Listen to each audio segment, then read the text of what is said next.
Hi, my name is Quib, and welcome back to I've Read Byzantine. Historical sources. Historical sources. Such as texts, legal documents, seals, etc., are the primary ways for historians to gauge the accuracy of anything that happened before cameras were invented. In the case of Byzantium, we don't often have those sources because of multiple factors, but mostly because of the 2000 crisis in Byzantine history. For historian, determining anything is hard and needs extensive research from multiple angles to balance the opinions of the authors, especially in the case of Byzantium, which they are, you know, snubs.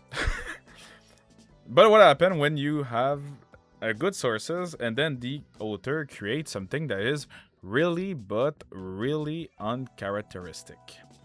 Well, you get today's book, the Annecdota, or more commonly known, the Secret History.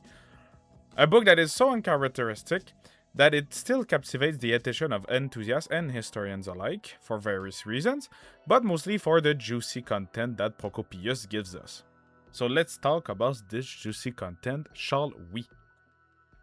Like I said, the main attraction of this book for historians and the general public is the content of the books. Well, it may sound stupid to say because it's always the content, the main attraction, it is still worth some kind of explanation. So the content generally consists of cylinders toward a lot of the characters in these other books, which I mainly refer to the histories of the wars. So when we read about Justinian, we see how bad he is. When we read about the most important women at the court, we see how they all are witches.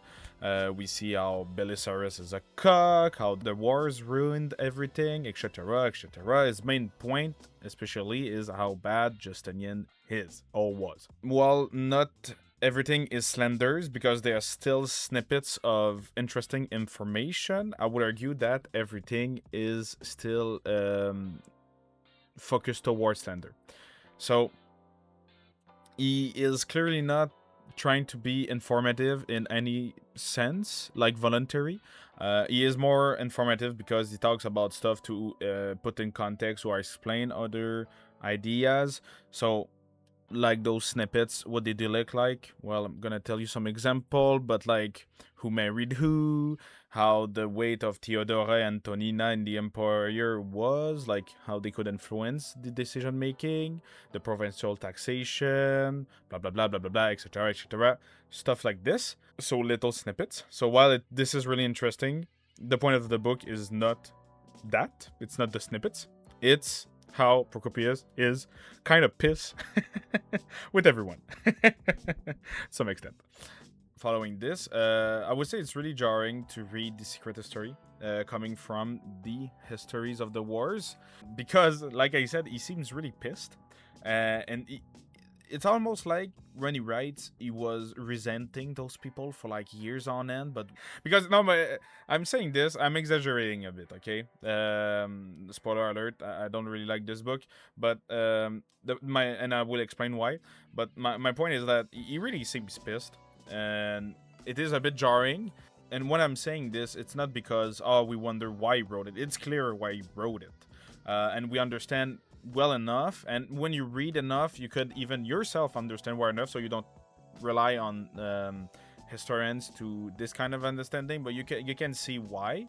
Basically, it's like he was a senatorial class, he has some ideas and stuff like that, and it shows in his book why he's pissed. And there's like two big causes that people think could be the main reason why. It was either because the way Belisarius was treated after his fall from grace, and all the general idea that he didn't like about Justinian, so low-born emperor and low-born empress and blah blah blah, because it mentions it a lot. Or you had this other idea that he was, into a more general sense, really in a big disagreement on how the empire was run by Justinian. And he still with Belisarius, how he was treated. So it's not necessarily Belisarius how he's treated, but like in general, how he treats everybody and how he works out the empire, the reforms especially. And again, he's from a senatorial background and everything like this. So yeah, it's kind of drawing. Like I said, it really changed, and you could wonder why it was not published. Because fun fact, it was not published. It was never published during his death actually, and I checked online a bit when we saw it, and take it with a grain of salt, I guess. But they say that the first. I think it's Wikipedia. Wikipedia says that the first time we ever see it is in an encyclopedia called the Suda, where it is first mentioned as like, oh, you had this book by Procopius. And I wouldn't be surprised why he didn't publish it during the reign of Justinian and all that Justinian did or was centered around. So, that's kind of like not too surprising that he didn't publish there. So, yeah. So, basically, if we recap a bit the content, it's mostly slanders. There's a bit of information, but that's not his point to be informative compared to the Histories of the Building Index. The reason why he probably published it is because he was angry to various reasons, to Belisarius or by the treatment of Belisarius or to Justinian in general, and he mostly slanders people. It's all slander, and I'll be fair with you. I won't go too much anymore into content because the point of this video is me telling you, spoiler alert again, why you shouldn't buy it. And I have my reasons, so don't be afraid about that yet, or be afraid and continue watching actually. But yeah, so I want to talk about my opinion right now. I don't want to expand on the content. I think that this kind of book is interesting towards some type of, if you're searching what he's saying, so slanders and everything, you don't need me to explain what's inside. It's all slanders mostly and snippet of information and blah blah blah. So go read it if you're interested by his content. Right now I'm gonna give you my opinion towards it, which could be a hard take, and also why you shouldn't buy it, but I'm gonna explain myself. I'll be fair with you. I had this 600 word plus unscripted ranting about the reason why I don't like this book and I don't think you should buy it. I'm gonna explain it to you in a more unscripted, but I'm gonna skip whatever I had. It was an explanation toward contrast and contrasting whatever he was telling, so I'm just gonna do it a bit more concise for you and a bit less lost. So, why shouldn't you buy this book? Well, first reason, and my main reason, is when I bought this book, I was looking for knowledge. Knowledge about the inner working of Byzantium, the inner working of the state, of Justinian, of all the character we see during the histories of the wars, which were so interesting, so fascinating, so good. I have this little snippet that I wanted to contrast, but basically, you had this young nobleman who just dared so much a chief of a Berber tribe that was raiding Africa after Belisarius left, that he legit made the chief pillage and sack the city he was hiding in. So, that's pretty funny. And it explains a lot, and it's really fascinating. It explains a lot how the dynamics of the time worked towards other people, towards the Roman, toward characteristic, towards how Procopius sees human affecting histories and all those stuff. It's really fascinating. And the secret history is just not that. It's not about learning. It's not about understanding better. It's a book of slander, a book of drama, and a book made by someone who was clearly pissed or joking. The joking part is I can only affirm that because the way he writes doesn't change too much. The way what he writes about, and then that changed a bit of his writing, but it's still kind of him. You can see it's him, but the content is so bad. It's so useless.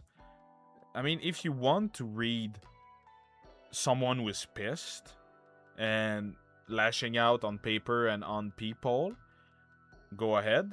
But to be fair, I don't find that treating women as witches, as people who cannot influence by themselves, but they, like example, the other example I was giving, I'm using Daniel anyway, but the other example I wanted to give is how you have this kind of text before with the young men who can influence the decision making of history.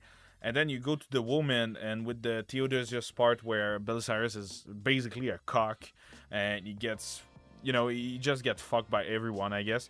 Not in a good side, though.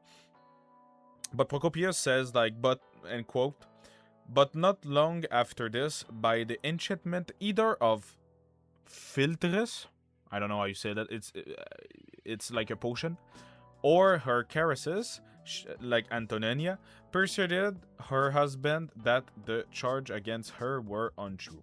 So basically, it's not because Antonia is smart, probably maybe has reason or can influence people. No, it's because womanly stuff, so caresses and sex and love and whatever, or witch. It's like, what the frick are you even? Where does that come from, And that's what I'm saying. It's not helping you learn anything. And it's bad. It's like, who cares? Don't read this book for learning purposes. Read this book as a fun side. And I don't really know how to convey it in a really sensible manner, but it's not you like I'm saying you're not gonna learn anything. I'm contradicting myself right now, but I'm saying you won't learn anything. No, you're gonna learn something, but you're not gonna learn into like the better understanding of the Byzantine world. You're just gonna learn about a guy who's ranting and slandering people all the time, which is not useful.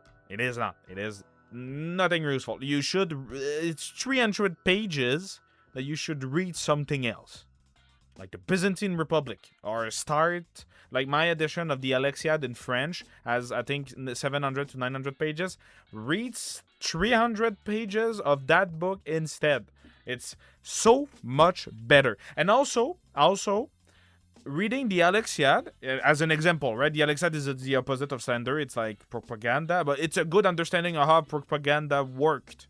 And I'll be fair with you, I don't particularly love Belisarius or Justinian. For me, Justinian is a bad emperor, and Belisarius, the more I learn about him, the more I'm like, well, he's not as good as other. And the only reason why people like those two characters is they are vital first in the history of Byzantine world, so necessarily you need to learn about them, but also because on the map it looks good. And you're like, oh wow, he just captured blah blah blah with blah blah blah. Like Belisarius comes with 7,000 men and captured the whole of Africa. Well, I'll say that the Vandals didn't change shit in the Vandal kingdom. Like they kept the Roman law and whatever. And then when Romans came with armies, well, you get fucked, And it's just what happens. So yeah, don't buy this book. Don't read this book. Hard take here, really hot take. Don't buy this book, except if. And that's the final take of the hard take, is don't buy it if you're trying to learn. And if you want to buy it, do understand that you're buying for drama and that you assume that. So yeah, that's pretty much it. A better way of putting my opinion, I hope. Me ranting is a better way.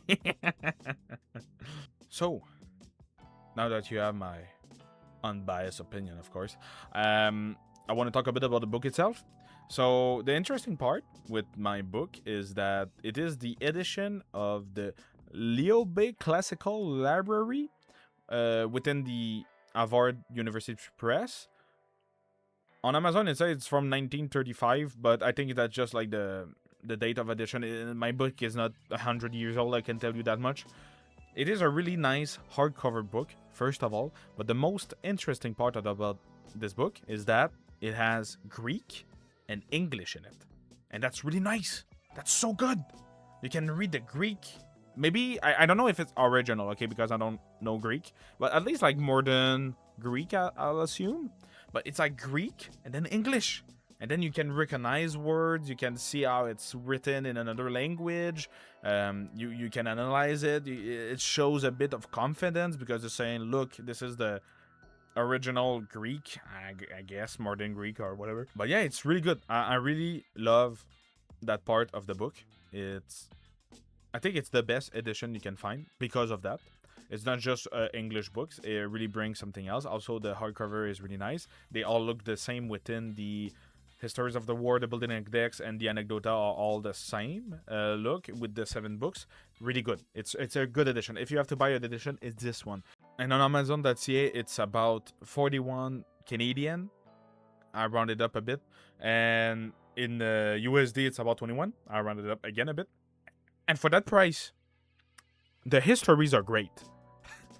Annecdota, I don't know about that. You know, I won't go back on what I said. No, it's not a good book. But for the price, it's really good. Like the edition and the price, it's really good. I do advise taking this edition before anything else.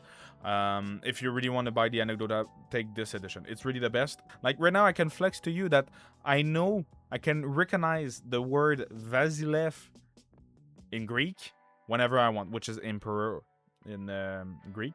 But yeah, I can recognize it because of that book. So, thank you, University Press, I guess. That's pretty much it. You have my opinion. You have the content. You have everything you need to not buy the book. I'm adamant on that. But actually, if you're not agreeing with me and you already read the book, or you buy it afterwards and you read it and you're not agreeing with me, tell me in the comments. Yeah. Like I said, if you want to disapprove of whatever I say, if you want to challenge whatever I say, I'm here for you, as long as it's polite and constructive. So yeah, thank you for watching then. Subscribe, comment like I said. You can like the video, and I'll see you soon with a book I will actually recommend you. Ciao for now.